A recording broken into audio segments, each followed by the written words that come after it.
मेरे प्यारे देशवासियों, नमस्कार।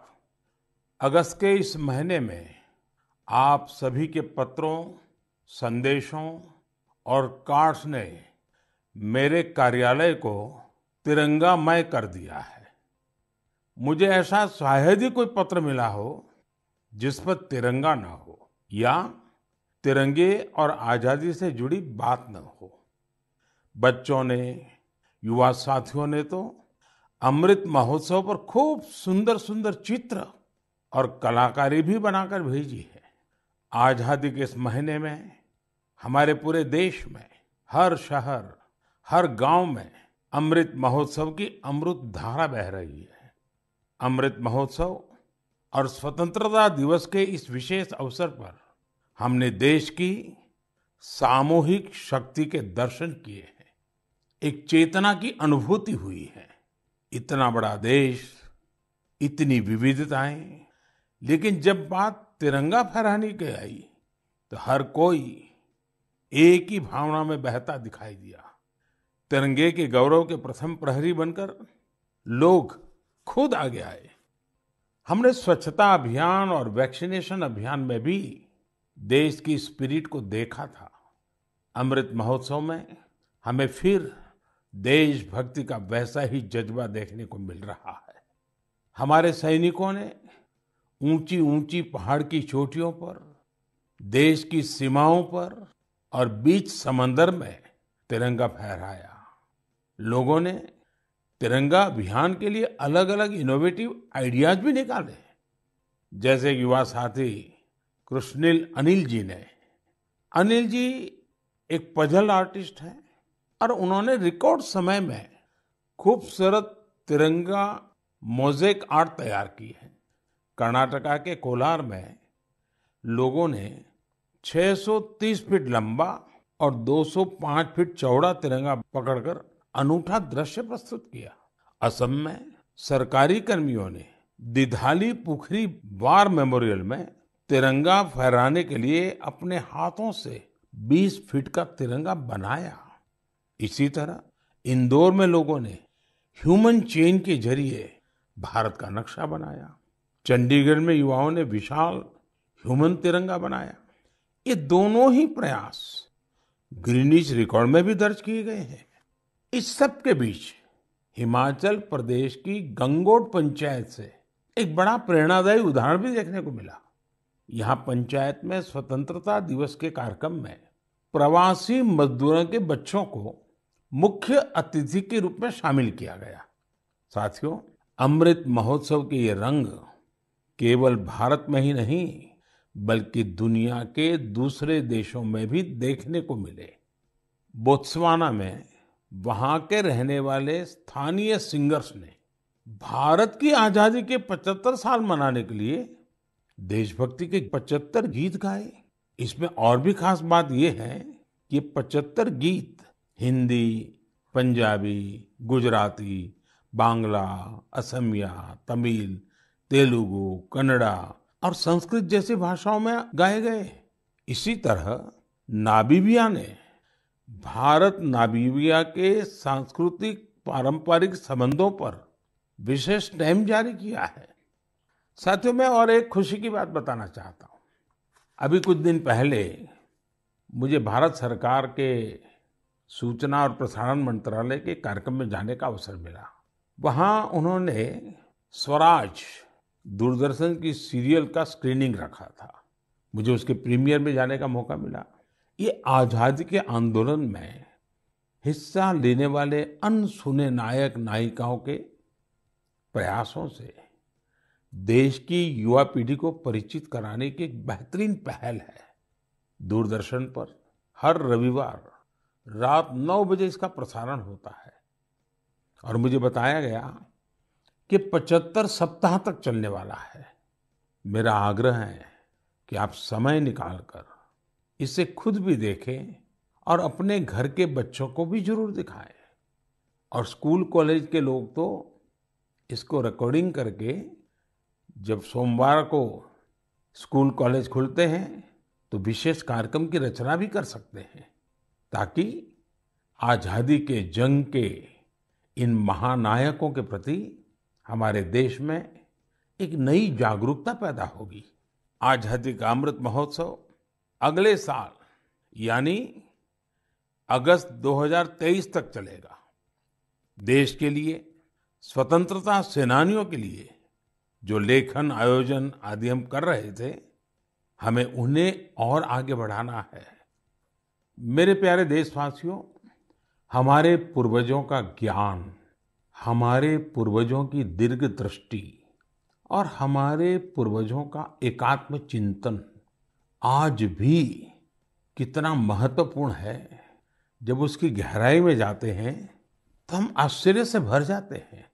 हजारों साल पुराना हमारा ऋग्वेद में कहा गया है, ओमान मापो मानुषी अमृतम धाततोकाय तनयाय संयोहो यूयम हिष्ठा भीषजो मातृतमा विश्वस्य स्थातु जगतो जनित्री ही। अर्थात हे जल, आप मानवता के परम मित्र हैं, आप जीवनदायिनी हैं, आपसे ही अन्न उत्पन्न होता है और आपसे ही हमारी संतानों का हित होता है। आप हमें सुरक्षा प्रदान करने वाले हैं और सभी बुराइयों से दूर रखते हैं। आप सबसे उत्तम औषधि हैं और आप ही इस ब्रह्मांड के पालनहार हैं। सोचिए, हमारी संस्कृति में हजारों वर्ष पहले जल और जल संरक्षण का महत्व समझाया गया है। जब ये ज्ञान हम आज के संदर्भ में देखते हैं तो रोमांचित हो उठते हैं, लेकिन जब इसी ज्ञान को देश अपने सामर्थ्य के रूप में स्वीकारता है तो उनकी ताकत अनेक गुना बढ़ जाती है। आपको याद होगा, मन की बात में ही 4 महीने पहले मैंने अमृत सरोवर की बात की थी। उसके बाद अलग अलग जिलों में स्थानीय प्रशासन जुटा, स्वयंसेवी संस्थाएं जुटी और स्थानीय लोग जुटे। देखते ही देखते अमृत सरोवर का निर्माण एक जन आंदोलन बन गया है। जब देश के लिए कुछ करने की भावना हो, अपने कर्तव्यों का एहसास हो, आने वाली पीढ़ियों की चिंता हो, तो सामर्थ्य भी जुड़ता है और संकल्प नेक बन जाता है। मुझे तेलंगाना के वारंगल के एक शानदार प्रयास की जानकारी मिली है।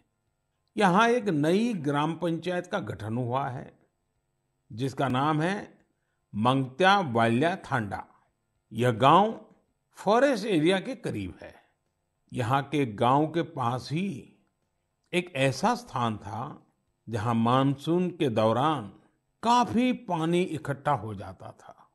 गांव वालों की पहल पर अब इस स्थान को अमृत सरोवर अभियान के तहत विकसित किया जा रहा है। इस बार मानसून के दौरान हुई बारिश में ये सरोवर पानी से लबालब भर गया है।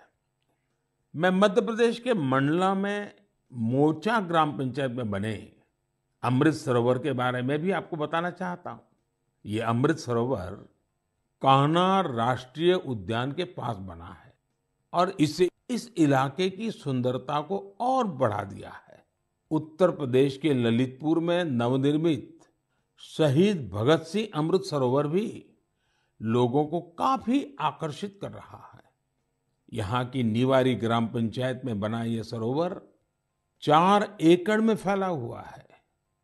सरोवर के किनारे हुआ वृक्षारोपण इसकी शोभा को बढ़ा रहा है। सरोवर के पास लगे 35 फीट ऊंचे तिरंगे को देखने के लिए भी दूर दूर से लोग आ रहे हैं। अमृत सरोवर का यह अभियान कर्नाटका में भी जोरों पर चल रहा है। यहाँ के बागलकोट जिले के बिल्केरूर गांव में लोगों ने बहुत सुंदर अमृत सरोवर बनाया है। दरअसल इस क्षेत्र में पहाड़ से निकले पानी की वजह से लोगों को बहुत मुश्किल होती थी। किसानों और उनकी फसलों को भी नुकसान पहुंचता था। अमृत सरोवर बनाने के लिए गांव के लोग सारा पानी चैनलाइज करके एक तरफ ले आए। इससे इलाके में बाढ़ की समस्या भी दूर हो गई। अमृत सरोवर अभियान हमारी आज की अनेक समस्याओं का समाधान तो करता ही है, हमारी आने वाली पीढ़ियों के लिए भी उतना ही आवश्यक है। इस अभियान के तहत कई जगहों पर पुराने जलाशयों का भी कायाकल्प किया जा रहा है। अमृत सरोवर का उपयोग पशुओं की प्यास बुझाने के साथ ही खेती किसानी के लिए भी हो रहा है। इन तालाबों की वजह से आसपास के क्षेत्रों का ग्राउंड वाटर टेबल बढ़ा है, वहीं इनके चारों ओर हरियाली भी बढ़ रही है। इतना ही नहीं, कई जगह लोग अमृत सरोवर में मछली पालन की तैयारियों में भी जुटे हैं। मेरा आप सभी से और खासकर मेरे युवा साथियों से आग्रह है कि आप अमृत सरोवर अभियान में बढ़ चढ़ करके हिस्सा लें और जल संचय और जल संरक्षण के इन प्रयासों को पूरी से पूरी ताकत दें, उसको आगे बढ़ाएं। मेरे प्यारे देशवासियों, असम के बोंगाई गांव में एक दिलचस्प परियोजना चलाई जा रही है, प्रोजेक्ट संपूर्णा। इस प्रोजेक्ट का मकसद है कुपोषण के खिलाफ लड़ाई, और इस लड़ाई का तरीका भी बहुत यूनिक है। इसके तहत किसी आंगनवाड़ी केंद्र के एक स्वस्थ बच्चे की मां एक कुपोषित बच्चे की मां से हर सप्ताह मिलती है और पोषण से संबंधित सारी जानकारियों पर चर्चा करती है। यानी एक मां दूसरी मां की मित्र बन उसकी मदद करती है, उसे सीख देती है।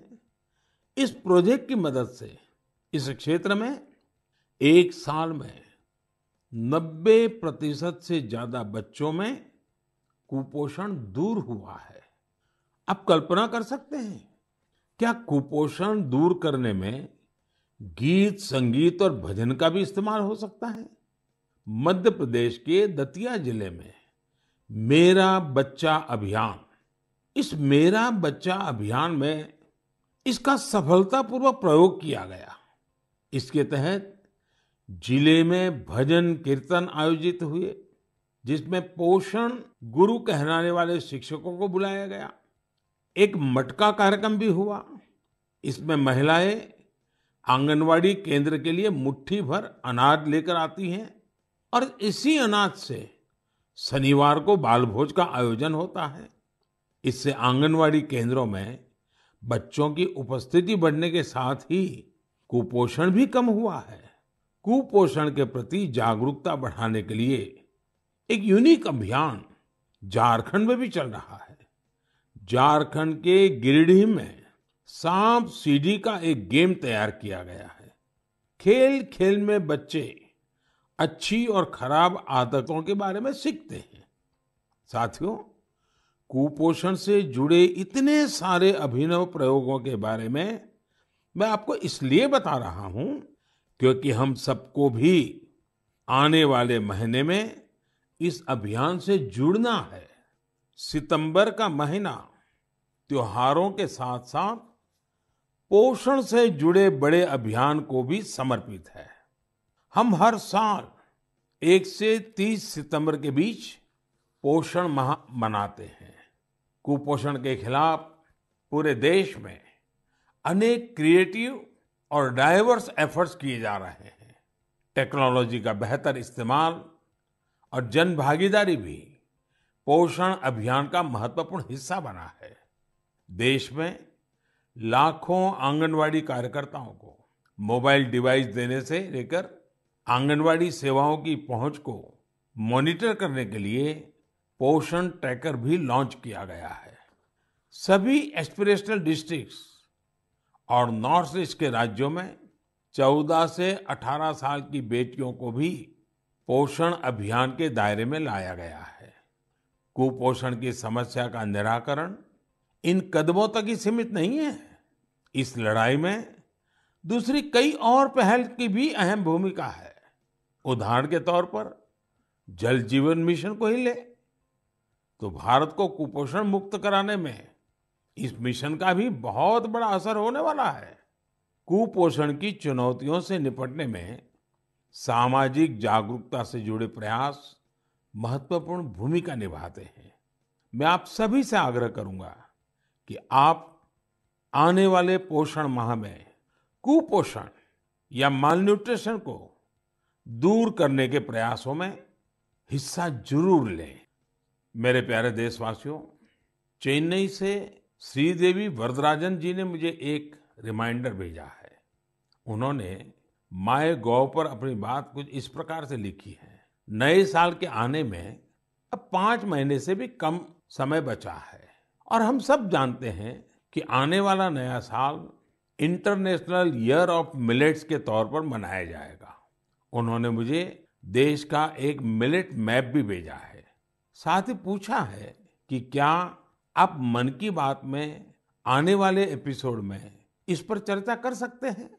मुझे अपने देशवासियों में इस तरह के जज्बे को देखकर बहुत ही आनंद की अनुभूति होती है।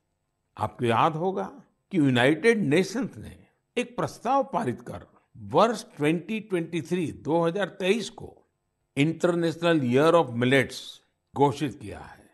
आपको ये जानकर भी बहुत खुशी होगी कि भारत के इस प्रस्ताव को 70 से ज्यादा देशों का समर्थन मिला था। आज दुनिया भर में इसी मोटे अनाज का, मिलेट्स का क्रेज बढ़ता जा रहा है। साथियों, जब मैं मोटे अनाज की बात करता हूं तो मेरे एक प्रयास को भी मैं आज आपको शेयर करना चाहता हूं। पिछले कुछ समय से भारत में कोई भी जब विदेशी मेहमान आते हैं, राष्ट्राध्यक्ष भारत आते हैं, तो मेरी कोशिश रहती है कि भोजन में भारत के मिलेट्स यानी हमारे मोटे अनाज से बनी हुई डिशेस बनवाऊं। और अनुभव यह आया है कि इन महानुभावों को यह डिशेस बहुत पसंद आती है और हमारे मोटे अनाज के संबंध में, मिलेट्स के संबंध में काफी कुछ जानकारियां एकत्र करने का वो प्रयास भी करते हैं।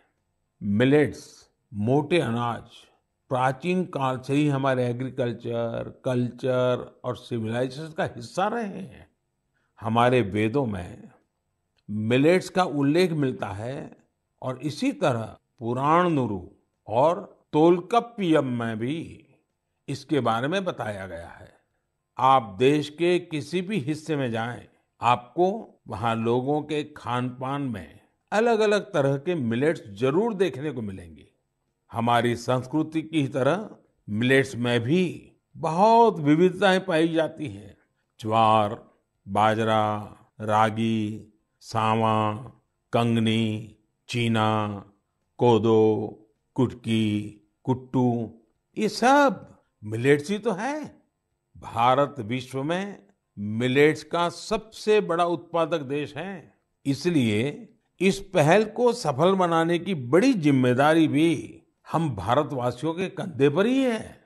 हम सबको मिलकर इसे जन आंदोलन बनाना है और देश के लोगों में मिलेट्स के प्रति जागरूकता भी बढ़ानी है।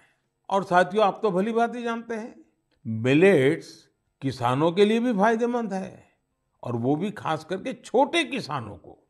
दरअसल बहुत ही कम समय में फसल तैयार हो जाती है और इसमें ज्यादा पानी की आवश्यकता भी नहीं होती है।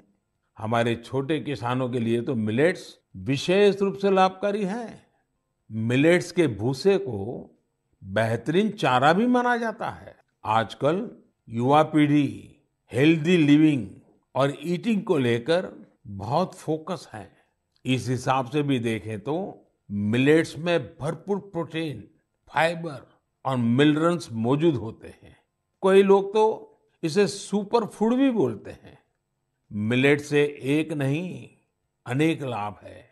ओबेसिटी को कम करने के साथ ही डायबिटीज, हाइपरटेंशन और हार्ट रिलेटेड डिसीज के खतरे को भी कम करते हैं। इसके साथ ही ये पेट और लीवर की बीमारियों से बचाव में भी मददगार है। थोड़ी देर पहले ही हमने कुपोषण के बारे में बात की है। कुपोषण से लड़ने में भी मिलेट्स काफी लाभदायक हैं, क्योंकि ये प्रोटीन के साथ साथ एनर्जी से भी भरे होते हैं। देश में आज मिलेट्स को बढ़ावा देने के लिए काफी कुछ किया जा रहा है। इससे जुड़ी रिसर्च और इनोवेशन पर फोकस करने के साथ ही एफपीओस को प्रोत्साहित किया जा रहा है, ताकि उत्पादन बढ़ाया जा सके। मेरा अपने किसान भाई बहनों से यही आग्रह है कि मिलेट्स यानी मोटे अनाज को अधिक से अधिक अपनाएं और इसका फायदा उठाएं। मुझे देखकर काफी अच्छा लगता है कि आज कई ऐसे स्टार्टअप्स उभर रहे हैं जो मिलेट्स पर काम कर रहे हैं। इनमें से कुछ मिलेट कुकीज बना रहे हैं, तो कुछ मिलेट पैनकेक्स और डोसा भी बना रहे हैं। वहीं कुछ ऐसे हैं जो मिलेट एनर्जी बार्स और मिलेट ब्रेकफास्ट तैयार कर रहे हैं। मैं इस क्षेत्र में काम करने वाले सभी लोगों को बहुत बहुत शुभकामनाएं देता हूं। त्योहारों के इस मौसम में हम लोग अधिकतर पकवानों में भी मिलेट्स का उपयोग करते हैं। आप अपने घरों में बने ऐसे पकवानों की तस्वीरें सोशल मीडिया पर जरूर शेयर करें, ताकि लोगों के बीच मिलेट्स को लेकर जागरूकता बढ़ाने में मदद मिले। मेरे प्यारे देशवासियों, अभी कुछ दिन पहले मैंने अरुणाचल प्रदेश के सियांग जिले में जोरसिंग गांव की एक खबर देखी। ये खबर एक ऐसे बदलाव के बारे में थी जिसका इंतजार इस गांव के लोगों को कई वर्षों से था। दरअसल जोरसिंग गांव में इसी महीने स्वतंत्रता दिवस के दिन से 4G इंटरनेट की सेवाएं शुरू हो गई हैं। जैसे पहले कभी गांव में बिजली पहुंचने पर लोग खुश होते थे, अब नए भारत में वैसी ही खुशी 4G पहुंचने पर होती है। अरुणाचल और नॉर्थ ईस्ट के दूर सुदूर इलाकों में 4G के तौर पर एक नया सूर्योदय हुआ है। इंटरनेट कनेक्टिविटी एक नया सवेरा लेकर आई है। जो सुविधाएं कभी सिर्फ बड़े शहरों में होती थी, वो डिजिटल इंडिया ने गांव-गांव में पहुंचा दी है। इस वजह से देश में नए डिजिटल एंटरप्रेन्योर पैदा हो रहे हैं।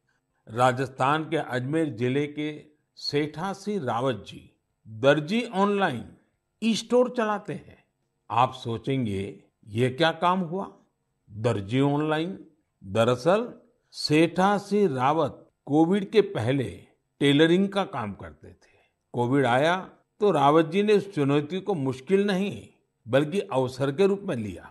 उन्होंने कॉमन सर्विस सेंटर यानी CSC ई स्टोर ज्वाइन किया और ऑनलाइन कामकाज शुरू किया। उन्होंने देखा कि ग्राहक बड़ी संख्या में मास्क का ऑर्डर दे रहे हैं। उन्होंने कुछ महिलाओं को काम पर रखा और मास्क बनवाने लगे। इसके बाद उन्होंने दर्जी ऑनलाइन नाम से अपना ऑनलाइन स्टोर शुरू कर दिया, जिसमें और भी कई तरह से कपड़े वो बनाकर बेचने लगे। आज डिजिटल इंडिया की ताकत से सेठा सिंह जी का काम इतना बढ़ चुका है कि अब उन्हें पूरे देश से ऑर्डर मिलते हैं। सैकड़ों महिलाओं को उन्होंने अपने यहाँ रोजगार दे रखा है। डिजिटल इंडिया ने यूपी के उन्नाव में रहने वाले ओम प्रकाश सिंह जी को भी डिजिटल एंटरप्रेन्योर बना दिया है। उन्होंने अपने गांव में 1000 से ज्यादा ब्रॉडबैंड कनेक्शन स्थापित किए हैं। ओम प्रकाश जी ने अपने कॉमन सर्विस सेंटर के आसपास निशुल्क वाईफाई जोन का भी निर्माण किया है, जिससे जरूरतमंद लोगों की बहुत मदद हो रही है। ओम प्रकाश जी का काम अब इतना बढ़ गया है कि उन्होंने 20 से ज्यादा लोगों को नौकरी पर रख लिया है।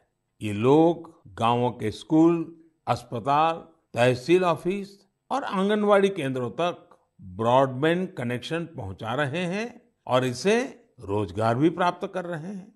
कॉमन सर्विस सेंटर की तरह ही गवर्नमेंट ई मार्केट प्लेस यानी जेम पोर्टल पर भी ऐसी कितनी सक्सेस स्टोरी देखने को मिल रही है। साथियों, मुझे गांवों से ऐसे कितने ही संदेश मिलते हैं जो इंटरनेट की वजह से आए बदलावों को मुझसे साझा करते हैं। इंटरनेट ने हमारे युवा साथियों की पढ़ाई और सीखने के तरीकों को ही बदल दिया है। जैसे कि यूपी की गुड़िया सी जब उन्नाव के अमोइया गांव में अपनी ससुराल आई तो उन्हें अपनी पढ़ाई की चिंता हुई, लेकिन भारत नेट ने उनकी इस चिंता का समाधान कर दिया। गुड़िया ने इंटरनेट के जरिए अपनी पढ़ाई को आगे बढ़ाया और अपना ग्रेजुएशन भी पूरा किया। गांव गांव में ऐसे कितने ही जीवन डिजिटल इंडिया अभियान से नई शक्ति पा रहे हैं। आप मुझे गांवों के डिजिटल एंटरप्रेन्योर के बारे में ज्यादा से ज्यादा लिख करके भेजें और उनकी सक्सेस स्टोरीज को सोशल मीडिया पर भी जरूर साझा करें। मेरे प्यारे देशवासियों, कुछ समय पहले मुझे हिमाचल प्रदेश से मन की बात के एक श्रोता रमेश जी का पत्र मिला। रमेश जी ने अपने पत्र में पहाड़ों की कई खूबियों का जिक्र किया है। उन्होंने लिखा कि पहाड़ों पर बस्तियां भले ही दूर दूर बसती हो, लेकिन लोगों के दिल एक दूसरे के बहुत नजदीक होते हैं। वाकई पहाड़ों पर रहने वाले लोगों के जीवन से हम बहुत कुछ सीख सकते हैं। पहाड़ों की जीवन शैली और संस्कृति से हमें पहला पाठ तो यही मिलता है कि हम परिस्थितियों के दबाव में न आए तो आसानी से उन पर विजय भी प्राप्त कर सकते हैं। और दूसरा, हम कैसे स्थानीय संसाधनों से आत्मनिर्भर बन सकते हैं। जिस पहली सीख का जिक्र मैंने किया, उसका एक सुंदर चित्र इन दिनों स्पीति क्षेत्र में देखने को मिल रहा है। स्पीति एक जनजातीय क्षेत्र है। यहाँ इन दिनों मटर तोड़ने का काम चलता है। पहाड़ी खेतों पर ये एक मेहनत भरा और मुश्किल काम होता है, लेकिन यहाँ गांव की महिलाएं इकट्ठा होकर एक साथ मिलकर एक दूसरे के खेतों से मटर तोड़ती है। इस काम के साथ साथ महिलाएं स्थानीय गीत छपरा माझी छपरा ये भी गाती हैं। यानी यहाँ आपसी सहयोग भी लोक परंपरा का एक हिस्सा है। स्पीति में स्थानीय संसाधनों के सदुपयोग का भी बेहतरीन उदाहरण मिलता है। स्पीति में किसान जो गाय पालते हैं, उनके गोबर को सुखाकर बोरियों में भर लेते हैं। जब सर्दियां आती हैं तो इन बोरियों को गाय के रहने की जगह में, जिसे यहाँ खुड कहते हैं, उसमें बिछा दिया जाता है। बर्फबारी के बीच ये बोरियां गायों को ठंड से सुरक्षा देती हैं। सर्दियां जाने के बाद यही गोबर खेतों में खाद के रूप में इस्तेमाल किया जाता है। यानी पशुओं के वेस्ट से ही उनकी सुरक्षा भी और खेतों के लिए खाद भी। खेती की लागत भी कम और खेत में उपज भी ज्यादा। इसलिए तो ये क्षेत्र इन दिनों प्राकृतिक खेती के लिए भी एक प्रेरणा बन रहा है। साथियों, इसी तरह के कई सराहनीय प्रयास हमारे एक और पहाड़ी राज्य उत्तराखंड में भी देखने को मिल रहे हैं। उत्तराखंड में कई प्रकार के औषधि और वनस्पतियां पाई जाती है, जो हमारे सेहत के लिए बहुत फायदेमंद होती है। उन्हीं में से एक फल है बेडू। इसे हिमालयन फिग के नाम से भी जाना जाता है। इस फल में खनिज और विटामिन भरपूर मात्रा में पाए जाते हैं। लोग फल के रूप में तो इसका सेवन करते ही हैं, साथ ही कई बीमारियों के इलाज में भी इसका उपयोग होता है। इस फल की इन्हीं खूबियों को देखते हुए अब बेडू के जूस, इससे बने जैम, चटनी, अचार और इन्हें सुखाकर तैयार किए गए ड्राई फ्रूट को बाजार में उतारा गया है। पिथौरागढ़ प्रशासन की पहल और स्थानीय लोगों के सहयोग से बेडू को बाजार तक अलग अलग रूपों में पहुंचाने में सफलता मिली है। बेडू को पहाड़ी अंजीर के नाम से ब्रांडिंग करके ऑनलाइन मार्केट में भी उतारा गया है। इससे किसानों को आय का नया स्रोत तो मिला ही है, साथ ही बेडू के औषधीय गुणों का फायदा दूर दूर तक पहुंचने लगा है। मेरे प्यारे देशवासियों, मन की बात में आज शुरुआत में हमने आजादी के अमृत महोत्सव के बारे में बात की है। स्वतंत्रता दिवस के एक महान पर्व के साथ साथ आने वाले दिनों में और भी कई पर्व आने वाले हैं। अभी कुछ दिन बाद ही भगवान गणेश की आराधना का पर्व गणेश चतुर्थी है। गणेश चतुर्थी यानी गणपति बप्पा के आशीर्वाद का पर्व। गणेश चतुर्थी के पहले ओणम का पर्व भी शुरू हो रहा है। विशेष रूप से केरला में ओणम शांति और समृद्धि की भावना के साथ मनाया जाएगा। 30 अगस्त को हरतालिका तीज भी है। ओडिशा में 1 सितंबर को नुआखाई का पर्व भी मनाया जाएगा। नुआखाई का मतलब ही होता है नया खाना, यानी ये भी दूसरे कई पर्वों की तरह ही हमारी कृषि परंपरा से जुड़ा त्योहार है। इसी बीच जैन समाज का संवत्सरी पर्व भी होगा। हमारे ये सभी पर्व हमारी सांस्कृतिक समृद्धि और जीवंतता के पर्याय हैं। मैं आप सभी को इन त्योहारों और विशेष अवसरों के लिए शुभकामनाएं देता हूं। इन पर्वों के साथ साथ कल 29 अगस्त को मेजर ध्यानचंद जी की जन्म जयंती पर राष्ट्रीय खेल दिवस भी मनाया जाएगा। हमारे युवा खिलाड़ी वैश्विक मंचों पर हमारे तिरंगे की शान बढ़ाते रहें, यही हमारी ध्यानचंद जी के प्रति श्रद्धांजलि होगी। देश के लिए हम सभी मिलकर ऐसे ही काम करते रहें, देश का मान बढ़ाते रहें। इसी कामना के साथ मैं अपनी बात समाप्त करता हूं। अगले माह एक बार फिर आपसे मन की बात होगी। बहुत बहुत धन्यवाद।